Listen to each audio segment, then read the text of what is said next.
Unit exercise 2 learn 6th sum. Find the 12th term from the last term of the AP minus 2, minus 4, minus 6, etc. minus 100. So given AP எடுத்துட்டீங்கன்னா minus 2, minus 4, minus 6, etc. minus 100. இதுதான் given AP. இதில் எத்தனை term இருக்குன்னு first பார்த்துக்கலாம். அதுக்கப்புறம் லாஸ்ட்லேருந்து 12th term எப்படி find out பண்ணுறது அப்படின்னு பார்க்கலாம். இதில் வந்து பார்த்தீங்கன்னா ஏ வந்து என்ன ஃபஸ்ட்டு டேர்ம் minus 2வா, அடுத்து d வந்து common difference, second term minus first term t2 minus t1, second term minus 4 minus t1, first term என்னது minus 2. So we get minus 4, minus of minus 2 plus 2 we get minus 2. அதாவது d வந்து minus 2, a வந்து minus 2, last term l வந்து என்ன கொடுத்துருக்காங்க minus 100. அப்போ எத்தனை terms இருக்குன்னு நம்ம ஃபஸ்ட்டு ஃபைண்ட் அவுட் பண்ணலாமா? number of terms எப்படி find out பண்றது? we know the formula n is equal to l minus a by d plus 1. இது அப்படியே substitute பண்ணலாமா?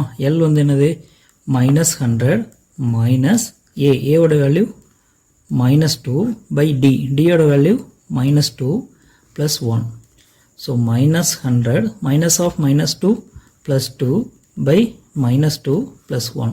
so minus 100 plus 2 என்ன கிடைக்கும் minus 98 by minus 2 plus 1. minus minus cancel, 98 2 all divide பண்ணணும், அதாவது பாதியாக்கணும். 98 by 2 போட்டால் என்ன கிடைக்கும் 49 வரும் plus 1 which is equal to 50.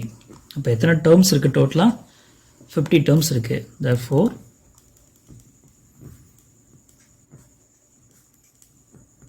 number of terms is equal to 50.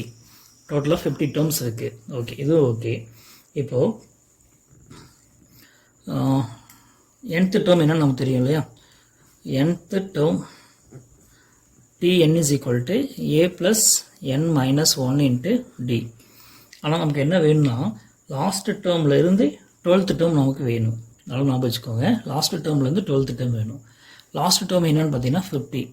அப்போ லாஸ்ட்லேருந்து செகண்ட் டேர்ம் வேணும் அப்படின்னா லாஸ்ட் டேர்மு 50. அப்போ லாஸ்ட்டுக்கு முன்னாடி இருக்கிறது தானே செகண்ட் டேர்ம். இப்போது அப்படின்னா எத்தனாவது டேர்ம் வரும் 49th டேர்ம். லாஸ்ட்லேருந்து செகண்ட் டேர்ம் வேணும் அப்படின்னா லாஸ்ட் டேர்ம்லேருந்து 1 மைனஸ் பண்ணணும். கரெக்டாக? லாஸ்ட்லேருந்து செகண்ட் டேர்ம் வேணும் அப்படின்னா லாஸ்ட் டேர்ம்லேருந்து 1 மைனஸ் பண்ணணும். இப்போ லாஸ்ட்லேருந்து தேர்ட் டேர்ம் வேணும்னு வச்சுக்கோங்களேன். அப்போது லாஸ்ட் டேர்மில் இருந்து 2 மைனஸ் பண்ணணும். லாஸ்ட்டில் இருந்து ஒரு 5th டேர்ம் வேணும் அப்படின்னா லாஸ்ட் டேர்ம்லேருந்து 4 டேர்ம்ஸை மைனஸ் பண்ணால் தான் 5th டேர்ம் கிடைக்கும். அந்த மாதிரி லாஸ்ட்லேருந்து 12th டேர்ம் நமக்கு வேணும். இந்த 12th டேர்ம்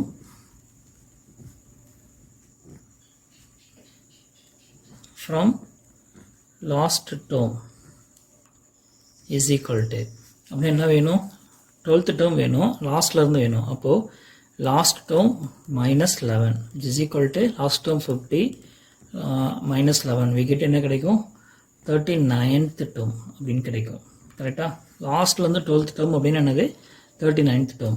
நமக்கு தேவையான டேர்மும் அதுதான். therefore the 12th term from the last term is equal to 39th term. ஓகேவா? அப்போ t39 நம்ம ஃபைண்ட் அவுட் பண்ணிடலாமா? t39 is equal to a plus 39 minus 1 into d. இப்போ ஏவோட வேல்யூ இந்த இடத்துல சப்ஸ்டிட் பண்ணலாம். minus 2, 39 minus 1 38 into d, d ஓட value minus 2. so minus 2 plus 38 into minus 2, 238 into 76. so minus 76 minus 2 minus 76 என்ன கிடைக்கும் minus 78. therefore the 12th term from the last term is equal to minus 78. That's all.